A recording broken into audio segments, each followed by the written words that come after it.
There were 9 people on the floor of that chamber, and I was the only one still upright, and the man I had come to save was going down. I want to be precise about what that room was, because everyone in the North has since decided it was a miracle, and it was not.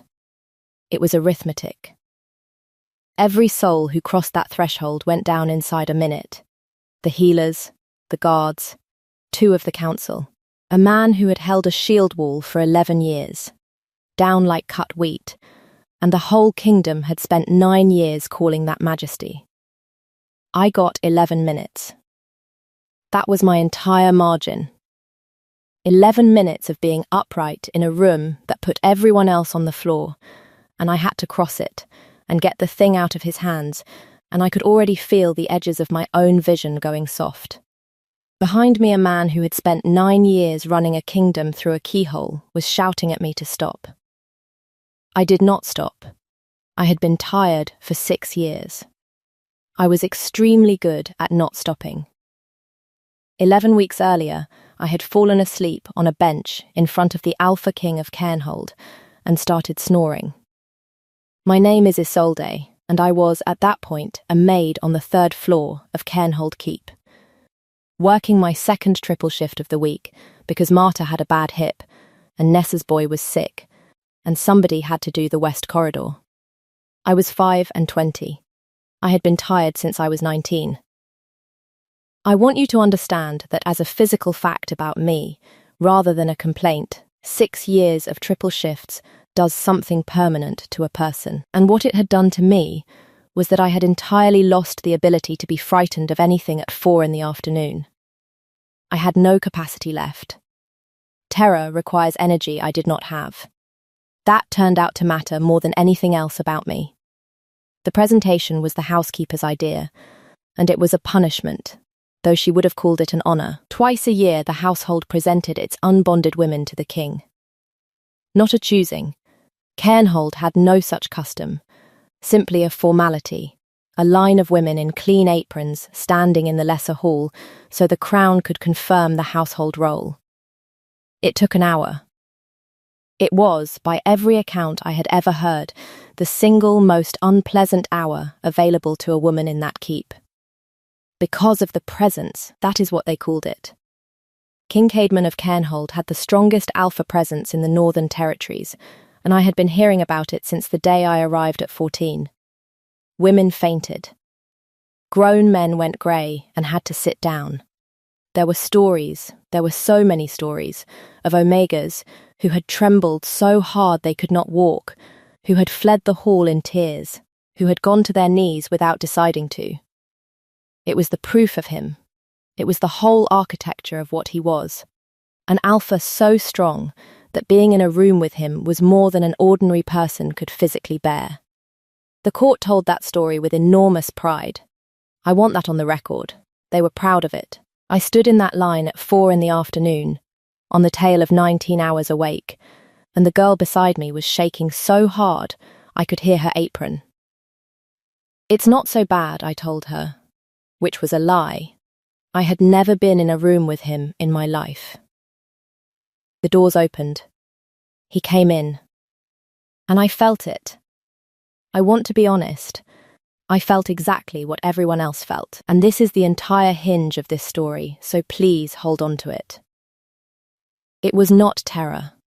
It was not awe. It was, precisely and specifically, the feeling of the moment your head goes down at a table when you have been awake too long.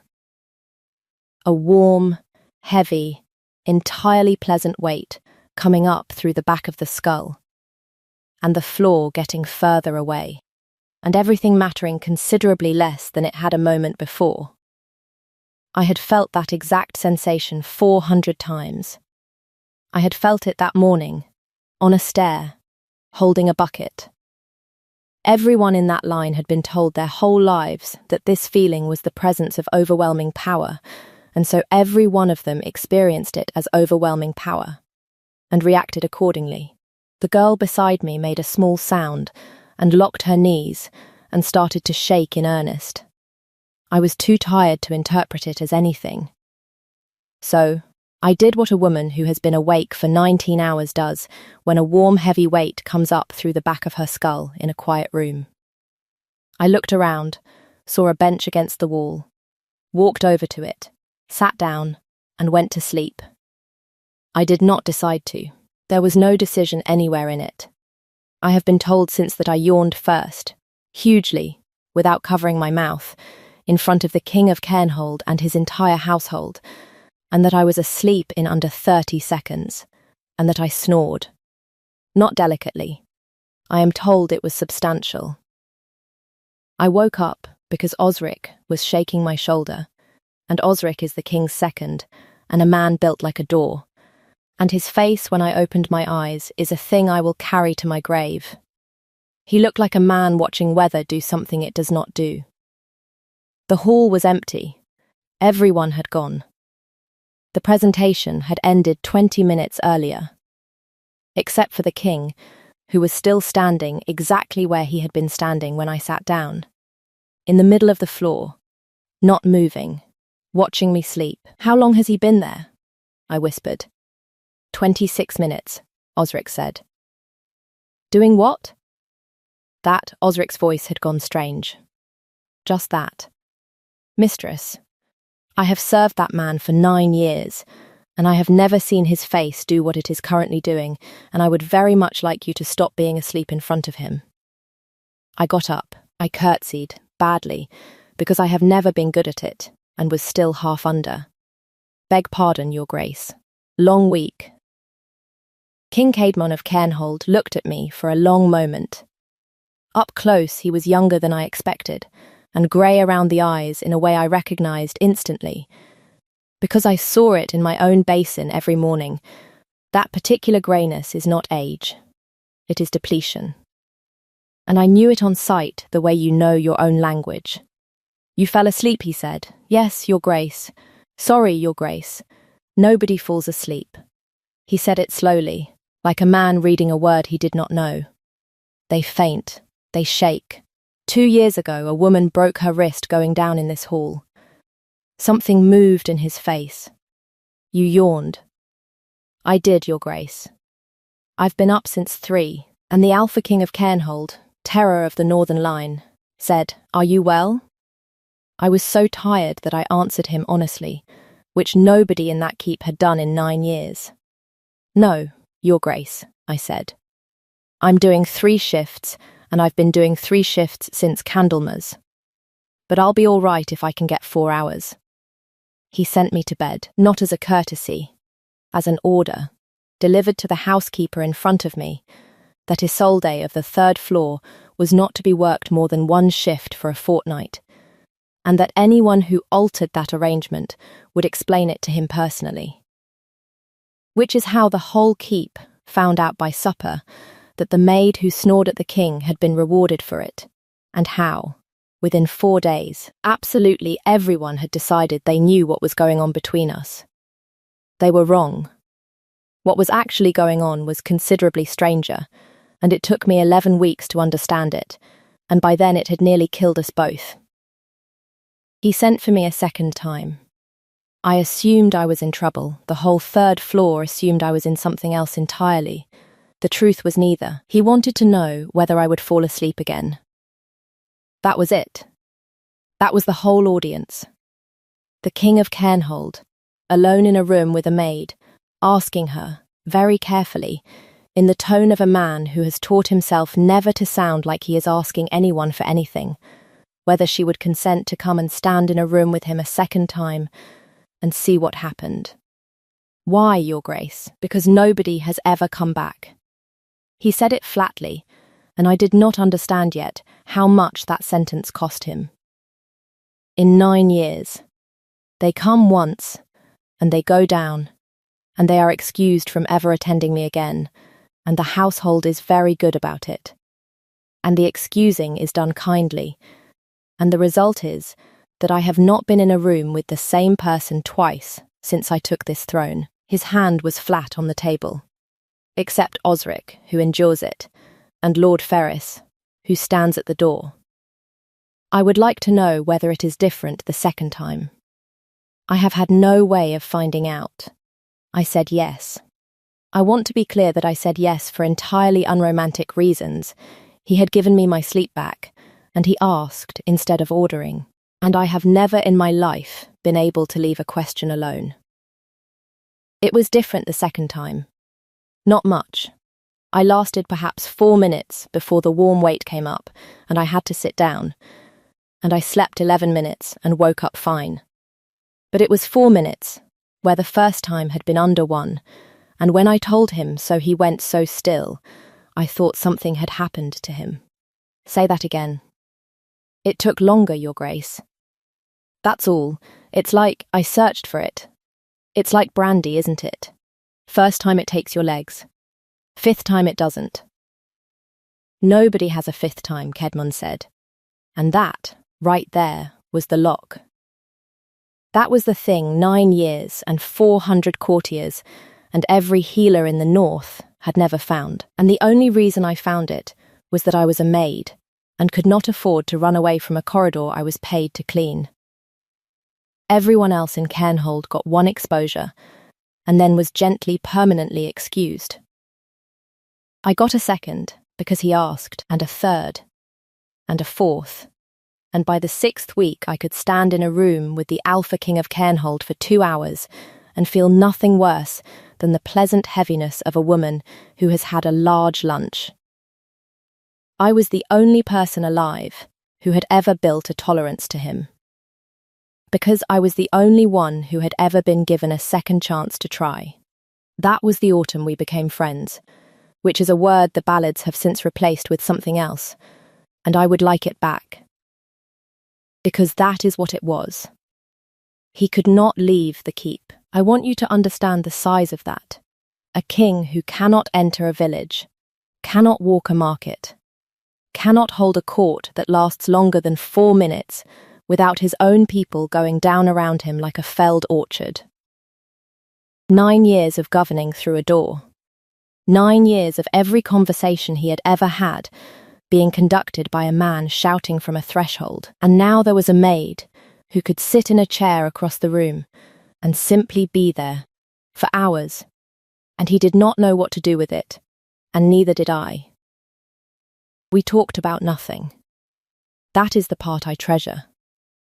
He asked me about the 3rd floor, and the west corridor, and Marta's hip. He asked me what the keep sounded like at 4 in the morning, because he had never heard it. A king does not walk his own corridors at 4 in the morning, but a maid does, and he wanted to know, and I told him, and he listened like a man hearing about a country he would never visit. Once he asked me what the market smelled like in the autumn. He had not been in it in 9 years. I told him. It took me a quarter of an hour and I made a considerable mess of it. And when I looked up, he had turned his face away, and I did not comment, and I have never once mentioned it since. His wolf started coming in the 8th week. That was Osric's doing. Indirectly, he mentioned, in passing, that the presence was weaker when the king was shifted, which nobody had thought about much, because a shifted Alpha King is not something you put in a room with people either. The wolf turned up at my door on the 3rd floor at 2 in the morning. Enormous, grey-black, filling my entire doorway with the specific sheepish air of an animal who has come somewhere he has not been invited and intends to stay. Absolutely not, I told him. He lay down across my threshold. He was there the next night, and the night after, and by the end of the fortnight, the entire 3rd floor had stopped remarking on it, which is the single most Cairnhold thing about this whole story. And the presence was weaker. He was right about that. Whatever came off that animal was a fraction of what came off the man, and I could sit on the floor beside him with my back against the doorframe and feel almost nothing at all. Kedmon was mortified. I have ordered him to stop, he told me, in the 9th week, with his ears actually red. Twice he listens with tremendous attention and then goes anyway. Osric has begun making a note of it. There is a written record, Isolde, of my wolf's whereabouts, and it says 3rd floor 11 times. He's good company. He doesn't interrupt. He is a traitor, and I have no control over him whatsoever. He looked at me, and then away. He goes because it is the only way any part of me can be near a person without hurting them, and he understood that faster than I did, and I would appreciate it enormously if you did not make me say that sentence again. I did not make him say it again, but I thought about it for a long time afterwards, sitting on a floor beside a wolf at 2 a.m, and I thought about the greyness around his eyes, and about a man who had asked me, "Are you well?" while an entire kingdom called his condition majesty. I did not know yet what I was actually sitting next to. I did not know that the thing the North called the greatest alpha presence in 9 generations was not power at all, or what it was doing to him, or how little time was left. If you want to find out what a whole kingdom does when it discovers it has spent 9 years admiring a symptom, and whether a maid too tired to be frightened can make 400 people believe her, stay with me. What I worked out on a stairwell is the reason I am telling you any of this. I worked it out because of Marta's hip. That is genuinely how. Marta had been on the West Corridor for 30 years, and she took a tonic for the pain, and I fetched it for her from Master Aldwin's stores twice a month, and in the 10th week I was in that still room, waiting while he measured it out, and I said, idly, making conversation, that I hoped the king's own tonic did more good than Marta's did. Aldwin said, pleasantly, that the king's tonic did a great deal of good, and had done for 9 years, and that his grace had not missed a single evening dose in all that time. I got as far as the stairwell. I sat down on the 4th step with Marta's bottle in my hand and did the arithmetic. And it came out, and it kept coming out, and there was no way to make it come out differently. 9 years of a tonic. 9 years of a presence. I had never once heard a story about King Caedmon's overwhelming presence from before he took the throne. Not one. Everyone in that keep could tell you about the woman who broke her wrist, and the ambassador who went down in the Great Hall, and every single one of those stories was 9 years old or less. He had been an alpha his whole life. He had been this for 9 years. And it was getting worse. I had heard that too, from a dozen people, said with enormous pride, the king's presence grows stronger every year. Which is a very fine thing to say about a king, and an absolutely terrifying thing to say about a dose. Something in me went very still and very clear. Nobody had ever examined him. That was the thing that finished it. 9 years, and no healer had ever laid a hand on that man, because every healer who came within 4 paces of him went down inside a minute, and the household had, very kindly and very sensibly, stopped sending them. The condition prevented its own diagnosis. That is not a coincidence. Nothing in nature is that tidy. He was not the most powerful alpha in 9 generations. He was being poisoned, and had been for 9 years, and the entire Northern Territory had spent that decade calling it majesty, and being proud of him for it. I went to Osric first, because I am not a fool, and because I knew exactly what a 3rd-floor maid's word was worth against 9 years of national pride. Osric heard me out. It took a long time, and at the end of it, that enormous, phlegmatic man put his face in his hands and said, "The ambassador." "What ambassador? Vasily of the Reach." Year 4. Osric's voice had gone thick. He came to test us. He went down in the Great Hall in front of 200 people, and we all. He stopped. We cheered, Isolde. I cheered. A man collapsed on my floor, and I was proud of it. Aldwin did not deny a word of it. That is the part that undid me. He was 70 years old, and he had been keeper of the king's health for 30 of them. And when Osric and I put it to him, he looked at us with complete bewilderment and then complete horror, in that order, and it took about 4 minutes to establish that the man had never once known what he was mixing. The tonic had been prescribed 9 years earlier by his predecessor, for the king's headaches, with the formula written out, and the instruction that it was on no account to be altered. Aldwin had made it up exactly as written. Every evening, for 9 years, faithfully, the way a good servant does. He had never questioned it, because you do not question the formula. He wept when he understood. I have never seen a man that age cry like that, and I hope not to again. His predecessor had died in the year 6. Which left the question of who had kept the instruction alive after him, and that was the question I was still holding when Lord Ferris came to see me. I liked Lord Ferris. I need to say that plainly, because it explains why I did not see it, and because I have spent 2 years being angry at myself about it. He was the king's voice. The office had been invented for him in the year 1, and what it meant in practice was that Lord Ferris stood at the door of every audience and relayed. The king spoke. Ferris carried it out to whoever had been unable to remain in the room. Petitions came in through Ferris. Reports went out through Ferris. 9 years of a kingdom being governed through one man's mouth, because there was no other way to do it. He came to my room on the 3rd floor, alone, and he was kind, and he was reasonable, and he was the first person who had ever treated me as though my opinion carried weight. "You're right," he said. "I had not expected that. You are entirely right, Isolde, and I have known for 6 years, and I want you to hear the whole of it from me before you decide what I am." He sat down on my one chair. I found the formula in the year 5. I understood what it was. And I sat with it for one night, and I did not destroy it, and I have not destroyed it since, and I would like to tell you why. There is no why. There is arithmetic. He said it gently. 9 years without a raid on the northern line.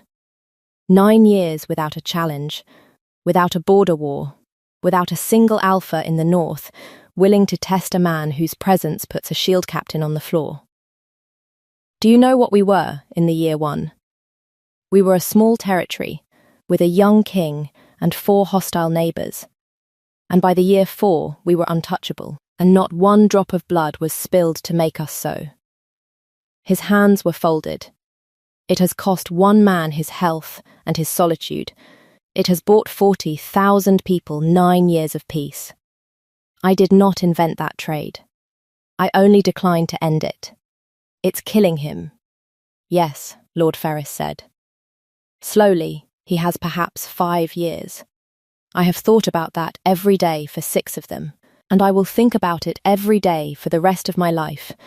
And if you asked me to make the choice again tomorrow, I do not know what I would do, but I know what I did, and I know what it bought, and I am not going to pretend to you that it bought nothing.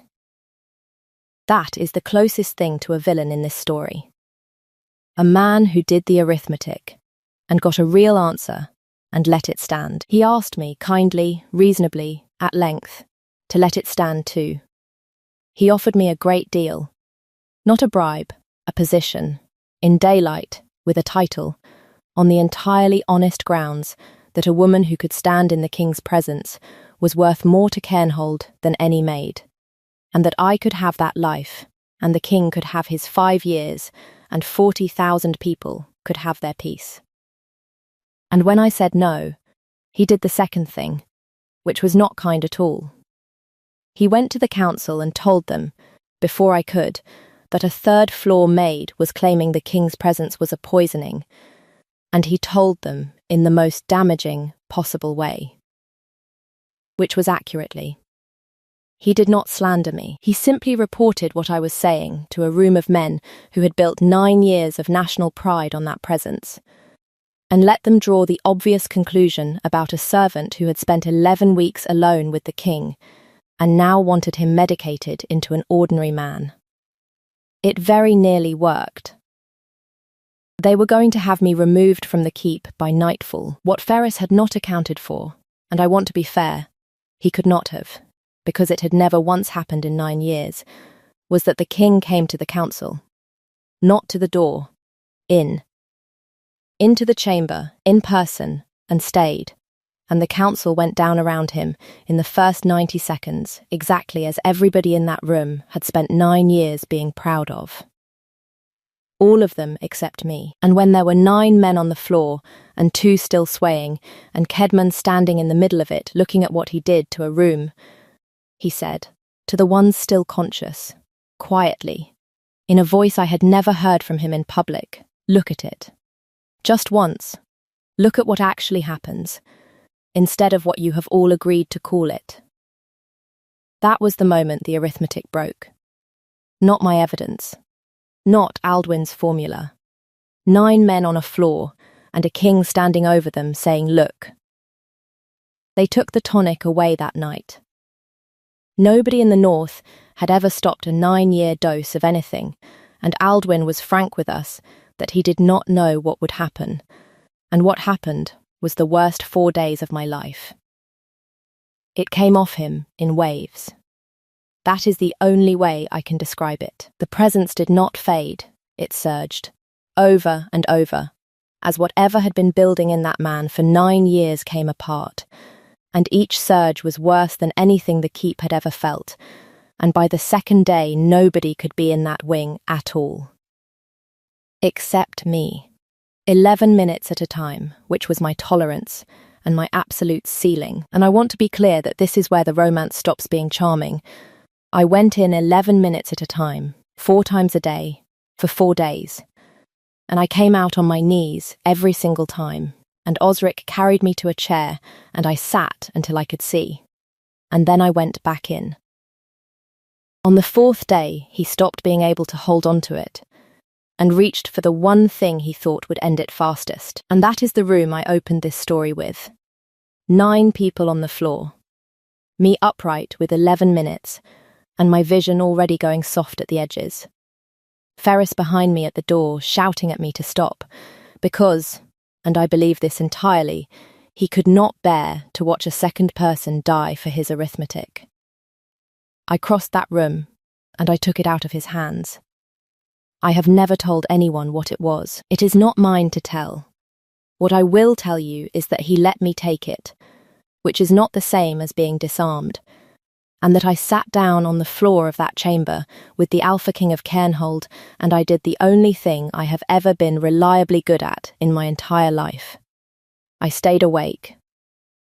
11 minutes, and then, when the 11 minutes ran out and the warm weight came up through the back of my skull the way it had on a bench 11 weeks earlier, I did not fight it, and I did not flee. I put my head against the wall beside him, and I went to sleep. Right there, in the middle of the worst hour of his life. And Kedman told me afterward, much afterward, when he could talk about it, that this was the thing that turned it. Not the 11 minutes, the sleeping. That in the 9th year of being a man nobody could survive being near, somebody got tired in his company and simply went under, the way you do beside someone safe. And that he sat on that floor and listened to a maid snore for 2 hours and decided, entirely against his own intention, to survive it. The fallout was enormous, and most of it was not pleasant. Ferris was right about the arithmetic, which is the part nobody likes. Within 8 months of the king becoming an ordinary man in a room, the Northern Line was tested twice.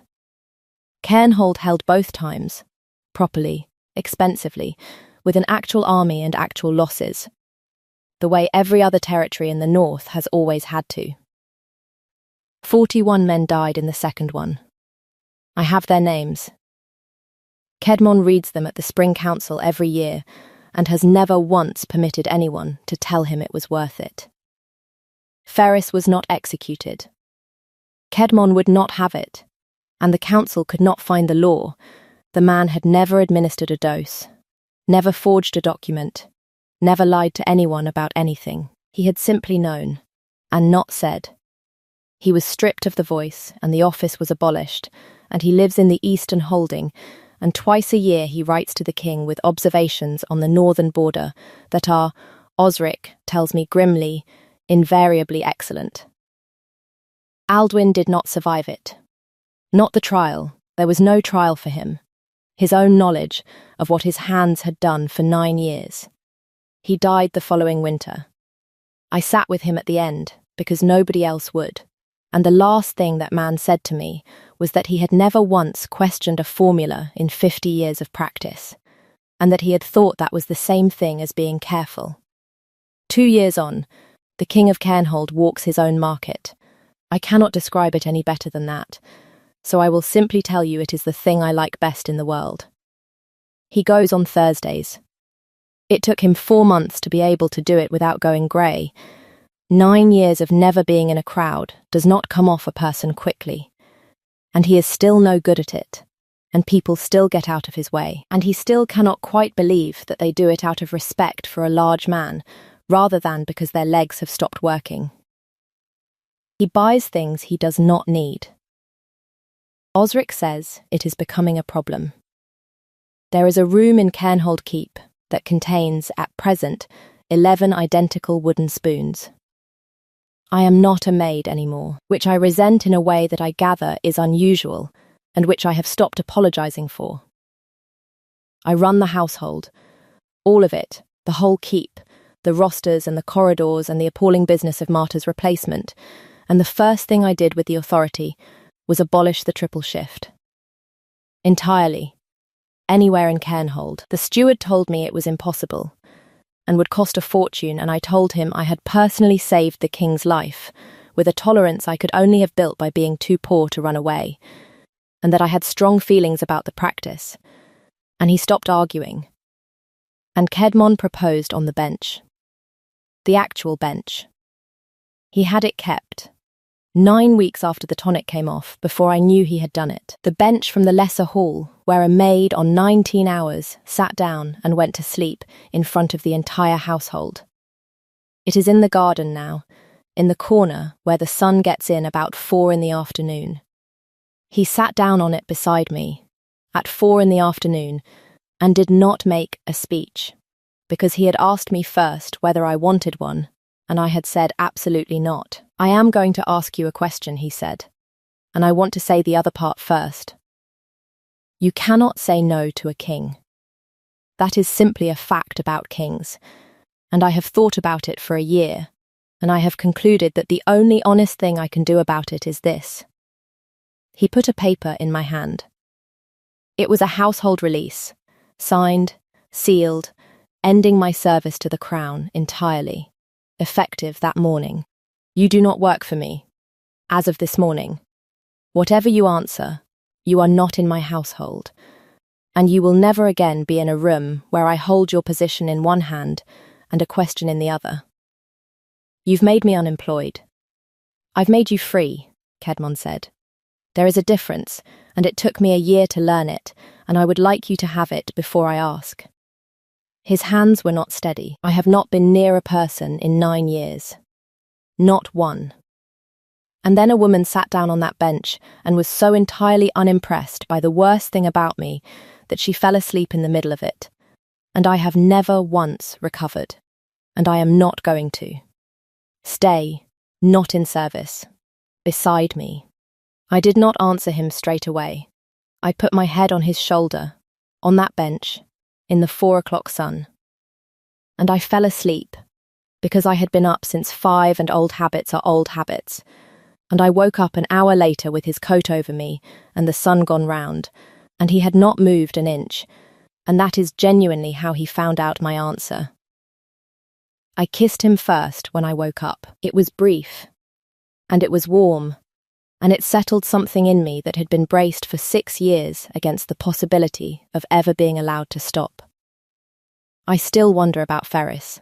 That is the honest end of this. 9 years without a raid, and 41 men dead in the second summer after we ended it, and a man in an eastern holding who did the arithmetic 6 years before I did, and got a real answer. I do not think he was right. I have never been able to prove he was wrong, and I have stopped pretending the two are the same thing. Tell me where you land on him, because I have been arguing with myself for 2 years and I would genuinely like the help. Comment the bench if you want to hear what Kedmon's wolf did the first Thursday his king walked into that market, and 40 people worked out at once that they could stand near him. And if you want more nights like this one, a king whose greatest strength was the thing killing him. A kingdom that spent 9 years admiring a symptom, and a woman too tired to be frightened of any of it. Stay close. There is more of Cairnhold left to tell. Where are you listening from tonight? I would love to know.